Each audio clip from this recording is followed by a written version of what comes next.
মিরপুরের পিচের একটা দুর্নাম আছে এখনো, স্লো এবং লো পেসারদের জন্য কিছুই নেই। এমন উইকেটে স্পিনার বেশি খেলাও ম্যাচ যেত। নিউজিল্যান্ডের মতো দল হলে তো কথাই নেই, স্পিনারদের দিয়েই ঘায়েল করার পরিকল্পনা থাকতো টিম ম্যানেজমেন্টের। পুরনো সেই পরিকল্পনা থেকে বেরিয়ে এসেছে বাংলাদেশ দল, পেয়েছে দারুণ এক পেস আক্রমণ, যে পেস আক্রমণ এখন বাংলাদেশকে শুধু ম্যাচই জেতায় না, সিরিজও নিজেদের করে পাইয়ে দেয়। নিউজিল্যান্ডের বিপক্ষে সিরিজ জিতেছে বাংলাদেশ। 3 ম্যাচেই দাপট দেখিয়েছেন পেসাররা। প্রথম ম্যাচে 26 রান হারানোর পর বাংলাদেশ ঘুরে দাঁড়ানোর পেছনে মূল ভূমিকা ছিল পেস বোলারদের। দ্বিতীয় ম্যাচে রানার 32 রানে 5 উইকেট নিউজিল্যান্ডকে নড়বড়ে করে দেয়। তারা অল আউট হয় 198 রানে। আর চট্টগ্রামে সিরিজ নির্ধারণী ম্যাচে ভালো ব্যাটিং উইকেটে 265 রান ডিফেন্ড করতে গিয়ে মুস্তাফিজের 5 উইকেট ম্যাচের টার্নিং পয়েন্ট।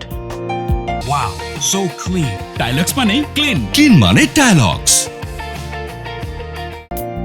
শরীফুল প্রথম ম্যাচে শেষ মুহূর্তে দলে ঢুকেও 3 ম্যাচই দারুণ বোলিং করেছেন। তাসকিন আহমেদও গুরুত্বপূর্ণ মুহূর্তে ভালো বোলিং করেছেন, বিশেষ করে প্রথম ম্যাচের ডেথ ওভারে। সব মিলিয়ে এই 3 ম্যাচের ওয়ানডে সিরিজে 3 পেসার মিলে নিয়েছেন 22 উইকেট। এখন পর্যন্ত কোনো দ্বিপাক্ষিক ওয়ানডে সিরিজে পেসারদের নেয়া সর্বোচ্চ। এর মধ্যে রানা নিয়েছেন 8টি, মুস্তাফিজ ও শরীফুল 5টি করে, তাসকিন 3টি এবং পার্ট টাইমার সৌম্য সরকার নিয়েছেন 1টি উইকেট। এর আগে 2015 সালে ভারতের বিপক্ষে সিরিজে পেসাররা নিয়েছিলেন 21 উইকেট, যেখানে মুস্তাফিজ অভিষেক সিরিজেই 6 ও 5টি উইকেট নিয়ে দারুণ পারফর্ম করেছিলেন। 11 বছর পর আবারও মুস্তাফিজ বল হাতে উজ্জ্বল, 65 ম্যাচ পর পেলেন 5 উইকেটের স্বাদ। এমন পেস আক্রমণ যেন বাংলাদেশের জন্য স্বপ্নের মতোই।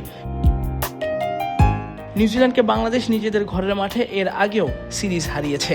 সেসবে স্পিনাররাই ছিলেন উইকেট তোলার কারিগর, ম্যাচ জয়ের নায়ক। এর আগে 2023 সালে খেলা সবশেষ সিরিজে মুস্তাফিজ, হাসান মাহমুদ, খালেদ আহমেদরা মিলে নিয়েছিলেন 11 উইকেট। নাসুম মিরাজের মতো স্পিনাররা 7 উইকেট, কিন্তু সেবার বাংলাদেশ সিরিজটা হেরেছিল 2-0 ব্যবধানে। এর আগে 2013 সালে বাংলাদেশ নিউজিল্যান্ডকে হোয়াইট ওয়াশ করা সিরিজে মাশরাফি রুবেল মিলে নিয়েছিলেন 10 উইকেট। অন্যদিকে স্পিনাররা নিয়েছিলেন 13 উইকেট। বাংলাদেশ জিতেছিল 3-0 ব্যবধানে। 2011 এর 5 ম্যাচের ঐতিহাসিক ওয়ানডে সিরিজে 26 উইকেট নিয়েছিলেন স্পিনাররা, পেসাররা পেয়েছিলেন মাত্র 9টা।